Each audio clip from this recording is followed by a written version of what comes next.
Right, I've let that dry off and I've sharpened my watercolour pencil, which they are calling burnt oxide, but whatever's near the colour.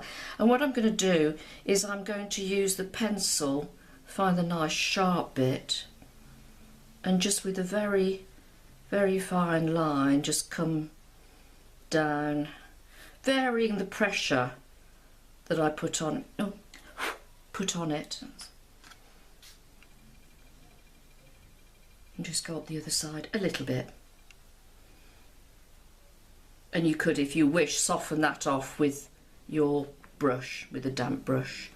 So I'm going to, now I've got this nice sharp edge, is just put a few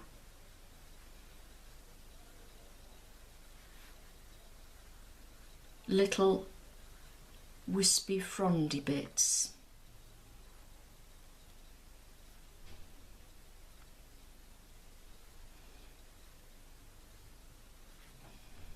Just to make it a bit more interesting. This is the sort of thing where you can go on as long as you like, just messing about with textures and effects. It's great, great learning. Playing, this is what it's about, it's playing. And I haven't been playing much this year, I'm afraid. And I blame the kittens, I'm sorry, but rather taking up my time. Now, okay, this green is not the green I want, so I'm going to use a 000. And interestingly, look how the lemon yellow and the cerulean I mixed for that lime green has separated. You get this with paint sometimes, so always remember to give things a bit of a mix.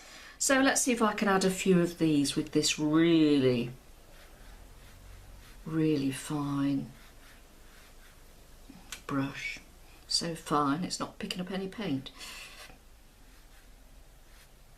And it's a question of just lifting at the end so you get that lovely wisp. Remember, it's not about the brushes you've got, it's how you use them.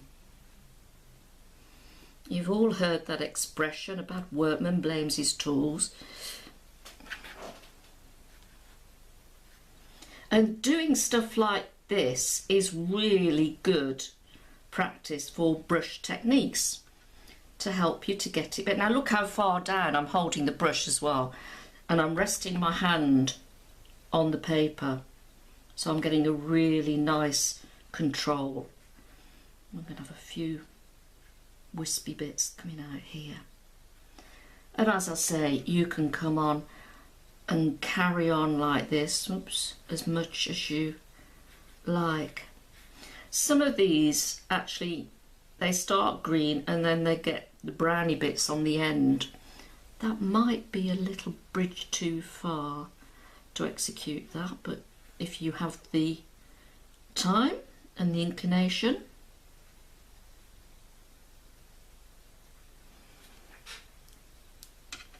let's do a bit more in the dark area. I'm going to use the brush, this 00, woo, and I've added a bit of Payne's Grey to that raw umber because it's really dark up here.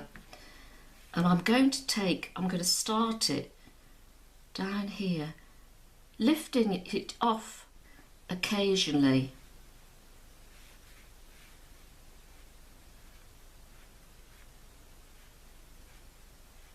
By doing that, you don't get a consistent line, that's what I'm saying, because you want the variation. Just darken that up a bit. That really fine. Need a bit more raw umber in there.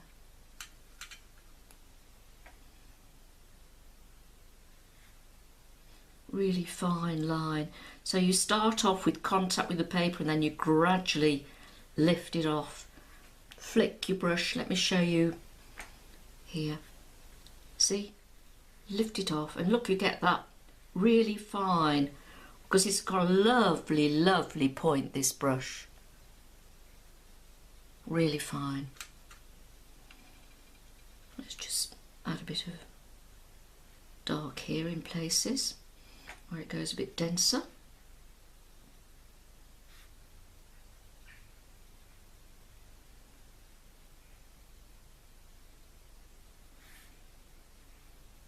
And I think it's quite nice to leave some of this smudgy area.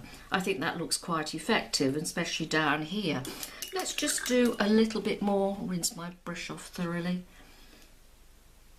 I just want to build up the colour a little bit down here, because it really is a lovely colour. Oh, look at that, look. Just wisp those round.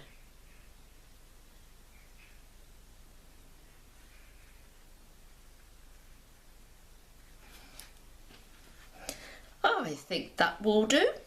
So there you go, an idea for a feather. Choose whatever colours you like, get a different feather, but it's just a way of starting off. So I hope that helps you, and it's very good for you to improve your brush techniques. So enjoy your painting.